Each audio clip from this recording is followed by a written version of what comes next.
na pala ang yelo dyan. So, ang tinutukoy po ni Kuya is yung dito sa amin sa Nome, Alaska. Yung road po namin, tunaw na po yung yelo, pero yung kabundukan po, tapos yung frozen dagat, hindi pa po. Tamang-tama magdadrive around ako and I'll be able to show you guys. So, eto. Sa mga nanood na mga previous video ko, dito kami nag-i-sledding. Ayan, punong-puno ng yelo yan dati, pero ngayon hindi na. Ayan.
So ayun, naka-stop tayo ngayon sa tabing dagat. Ipapakita ko sa inyo kung tunaw na nga ba yung aming frozen dagat kasi ang dami-dami pa rin curious dyan. So maghahat lang ako kasi malamig pa rin. So tara. Pala guys, alas 9 na ng gabi dito at sa ngayon lumulubog ang araw dito alas 11 na ng gabi. So eto. So ayan ang frozen dagat dito sa Nome, Alaska. Hindi pa siya talaga tunaw. Kung nakikita nyo, mas marami pa rin yung part na frozen. Tapos ayang may tubig-tubig na unti-unti na siyang natutunaw.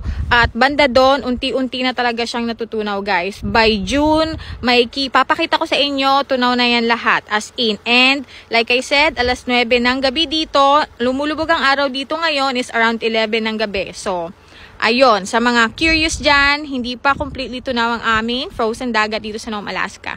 Ayan, pasok na ako kasi nilalamig na ako. So, ayun lang guys. Bye!